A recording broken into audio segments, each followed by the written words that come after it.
প্রথম দর্শনে যে পোশাককে দেখে মনে হবে ছেঁড়া ফাটা, পুরনো ভেবে অনেকে ফেলে দিতে বলবেন।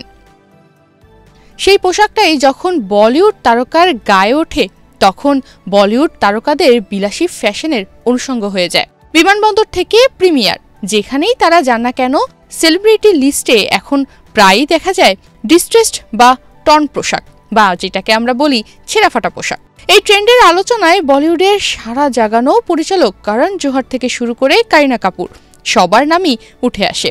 এই তো কিছুদিন আগেই জলপাই সবুজ রঙের ছেঁড়া কোয়ার্ড সেট পরে হাজির হয়েছিলেন করণ জোহর, যেটি দেখে সোশ্যাল মিডিয়ায় বেশ চাঞ্চল্য সৃষ্টি হয়েছিল।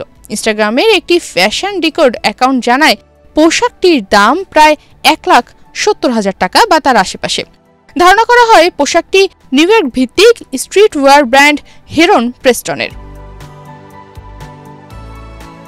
যে পোশাক সাধারণ মানুষের চোখে ছেঁড়া জামা, সেটি যখন আন্তর্জাতিক ব্র্যান্ড হয়ে হাঁকছে লাখ টাকার দাম, তখন স্বাভাবিকভাবেই প্রশ্ন ওঠে, স্যান্ডেলিনা সো রূপচর্চায় আভিজাত্য, এই পোশাক তৈরি হয় কোথায়?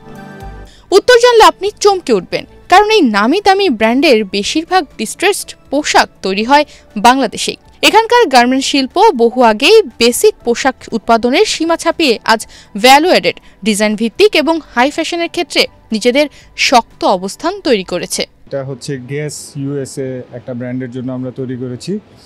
এই গার্মেন্টের ভিতরে আসলে মাল্টিপল কমপ্লেক্সিটিস আছে। এখানে একটা স্প্রে করা আছে, এই স্প্রেটা হচ্ছে একটা কেমিক্যাল স্প্রে করার পরে এই রঙটা একটু উঠে যায়, এটা একটা কমপ্লেক্সিটি। এবং এটা মেশিনে গ্রাইন্ডিং করার মাধ্যমে, পাথরের গ্রাইন্ডিং করার মাধ্যমে এটা এই ছেঁড়া যে জিনিসটা আপনারা দেখতেছেন, এটা এই ফিনিশটা আসে। তো এটা গেস ইউএসএ একটা বায়ারের জন্য আমাদের তৈরি করা ডেভেলপমেন্ট একটা স্যাম্পল। তো এই ধরনের কমপ্লেক্সিটি যখন বেশি থাকে, একটা নর্মাল গার্মেন্টসই ভ্যালু অ্যাডেড গার্মেন্টস হয়ে যায়, এবং সেই ভ্যালু অ্যাডিশনের কারণে এই গার্মেন্টসগুলোর যে এক্সট্রাক্টরি প্রাইসটা সেটা বাড়ে। বায়ারদের সাথে কো-ক্রিয়েশন ডেভেলপার হিসাবে কাজ করি। তাদের সাথে আমাদের কমিউনিকেশনের মাধ্যমে আমরা এই ডিজাইনগুলো তাদের সাথে সম্মিলিতভাবে ডেভেলপ করি, এবং তাদের কালেকশনে আমাদের বাংলাদেশের তৈরি করা, ডিজাইন করা, ডেভেলপ করা গার্মেন্টসগুলো অ্যাডেড হইতেছে। ডিস্ট্রেসড বা ছেঁড়া পোশাক তৈরির প্রক্রিয়াটি একেবারেই সহজ নয়। কোথায় কাট থাকবে, কোন অংশটি কতটা ছেঁড়া থাকবে, কোন জায়গায় লেজার কাটিং হবে, কিংবা কোথায় ফেডেড ইফেক্ট দেওয়া হবে, প্রতিটি ধাপেই চাই নিখুঁত দক্ষতা। এই সূক্ষ্ম কাজগুলোতে বাংলাদেশ এখন বিশ্বের বড় ব্র্যান্ডগুলোর প্রথম পছন্দ।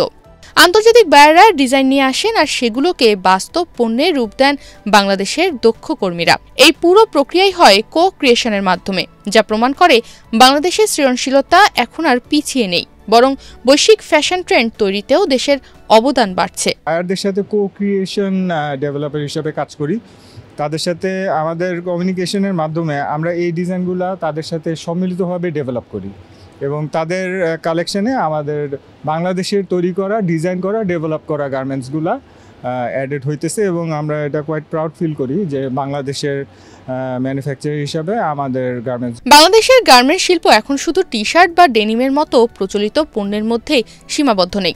শীতের পোশাক, লাক্সারি কোয়ার্ড সেট, অ্যাথলেজার, জিমওয়্যার, ডিস্ট্রেস ডেনিম, নানা ধরনের উচ্চ মূল্যের পণ্য বিশ্ববাজারে এখন রপ্তানি হচ্ছে।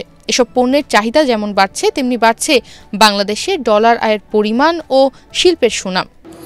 অনলি সোয়েটার্স আমাদের 80% আসে হলো দেশীয়, 20% আমাদের ইম্পোর্ট করতেই হয়, কারণ কিছু ফেন্সি ইয়ার্নের ক্ষেত্রে ইম্পোর্ট আমাদের যেতেই হয়। এবং আমরা কিছু করি অস্ট্রেলিয়া থেকে মেরিনো উল, আবার মেরিনো উল কিছু আসে ইটালি থেকে, but maximum percentage China, 7-8 million. Fashion দুনিয়ায় ছেঁড়া পোশাক এখন একটি আলাদা ভাষা তৈরি করেছে। বিরলভাবে ছেঁড়া, কাট আউট করা কিংবা হাতে ডিস্ট্রেস করা পোশাকগুলো আজ বহু কোটি টাকার বাজার সৃষ্টি করছে। আর এই বাজারের একটি বড় অংশই দখলে রেখেছে বাংলাদেশ, যেখানে দক্ষ শ্রমিকের হাতে শিল্পে রূপ নেয় আন্তর্জাতিক মানের ডিজাইন। শুধু পোশাক রপ্তানি করে একটি গার্মেন্টস বছরে $200 মিলিয়ন পর্যন্ত নিয়ে আসছে আমাদের দেশে। নিট গার্মেন্টস যেটাকে বলা হয়, T shirt, polo shirt, kids wear, men's wear, সব ধরনের প্রোডাক্ট আমরা করি। আমাদের কাছে অনেক ফ্যাশনেবল আইটেম আছে। মূল বাইরে ইউরোপিয়ান ইউনিয়নের মূলত ফ্রান্সের কাস্টমার আছে, পোল্যান্ডের কাস্টমার আছে, ইউকের কাস্টমার আছে আমাদের পার ইয়ারলি 200 মিলিয়ন। বিশ্বের দামি ছেঁড়া পোশাক আজ শুধু ফ্যাশনের অংশ নয়, এটি বাংলাদেশের গার্মেন্টস শিল্পের ক্ষমতা, দক্ষতা ও আধুনিকতার প্রতীক। বলিউডে কোটি টাকা দামের যে পোশাক সেলিব্রিটির গায়ে দেখা যায়, তার মূল গল্প কিন্তু লুকিয়ে থাকে বাংলাদেশের কোনো কারখানায়, হাজার মানুষের পরিশ্রম, সৃজনশীলতা আর দক্ষতার ভাঁজে। তনিমা রহমান, বাংলাদেশ প্রতিদিন।